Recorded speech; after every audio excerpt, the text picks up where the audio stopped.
వికారాబాద్ జిల్లా పోలీస్ శాఖ ఆధ్వర్యంలో గరీబ్ నగర్ ప్రాంతంలో ప్రత్యేక కమ్యూనిటీ కాంటాక్ట్ ప్రోగ్రాం నిర్వహించారు. డీఎస్పీ అంజయ్య పర్యవేక్షణలో ఈ కార్యక్రమం జరిగింది.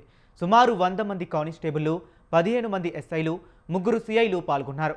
గరీబ్ నగర్ ప్రాంతంలో అక్రమ కార్యకలాపాలు, పత్రాలు లేని వాహనాలు, రౌడీ షీటర్ల కదలికలపై ప్రత్యేక తనిఖీలు నిర్వహించారు. ఇంటి యజమానులు ఇల్లు అద్దెకు ఇచ్చే ముందు వారి పూర్తి వివరాలు, వారి ఫోన్ నెంబర్, ఆధార్ కార్డు తప్పనిసరిగా తీసుకోవాలని తెలిపారు. ఈ కార్యక్రమంలో 70 టూ-వీలర్లు, 6 ఆటోలు, బీర్ కార్టన్, లిక్కర్ కార్టన్, 110 గుట్కా ప్యాకెట్లు పట్టుకున్నామని పోలీసులు తెలిపారు.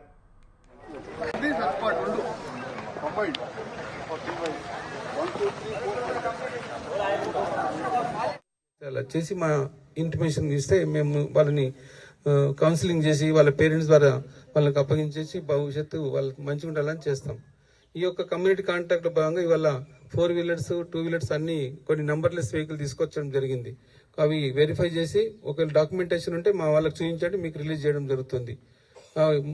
కమ్యూనిటీ భవన్లో చెక్ చేస్తామంటే కొంతమంది 5 o'clock స్టార్ట్ అయింది కాబట్టి కొంచెం తెలిసి అక్కడ కొంచెం లిక్కర్ అది గుట్కా ప్యాకెట్ పడేసి అబండన్ చేసిపోయారు. అవి కూడా చూడొచ్చు మీరు. కాబట్టి ఇటువంటి ఇల్లీగల్ థింగ్స్ చేయకుండా మాకు ఇంటిమేషన్ ఇవ్వాలి. మీ యొక్క సేఫ్టీ కోసం మేము మీకు పనిచేయడానికి మేము వచ్చాము. పోలీస్ సెక్టర్స్ ఒక 4 ఏరియాలు ఉన్నారు, సస్పెక్ట్స్ ఒక 3 ఉన్నారు.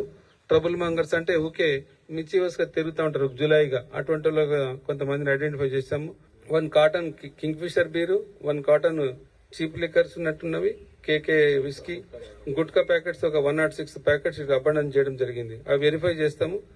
కాబట్టి మీకు మా ద్వారా అప్పీల్ ఏంటంటే ఏమైనా మీ ఏరియాలో ఉన్నటువంటి దానికి మీరు బాధ్యత వహించి మా సహకారం తీసుకొని సీసీ కెమెరాస్ ఫిట్టింగ్ చేయడము, ఇంకా ఏమైనా ఉంటే ఇల్లీగల్ కానీ మన బెల్ట్ షాప్స్ కానీ, గుట్కా కానీ, గాంజా కానీ, డ్రగ్స్ కానీ యూసేజ్ ఎవరైతే ఉంటే అది, ప్లస్ కొత్త వాళ్ళ ఏరియాలకు తిరుగుతూ ఉంటే ఆ కొత్త వాళ్ళ పైన నిఘా పెట్టడం, ఎవరు వస్తున్నారు అనేటువంటిది మనకు చాలా ఇంపార్టెంట్. నైట్లో అలర్ట్గా ఉండడము. ఇల్లు లాకేస్తారు, పైన వండుకుంటారు. ఇల్లు ముందర లాకేసేసి దొంగలు ఇంట్లో ఎవరు లేరు అనే దానికి ఈజీగా అర్థమైపోతుంది. ఇంటి లాక్ వేయకుండా బ్యాక్ సైడ్ లాక్ వేసుకోవడము, గ్రిల్ గేట్ పెట్టుకోవడము, సీసీ కెమెరాస్ పెట్టుకోవడం, ఈ జాగ్రత్తలు తీసుకుంటా ఉంటే మన కాలనీ సేఫ్గా ఉంటుంది, మనం సేఫ్గా ఉంటామని తెలియజేస్తున్నాం.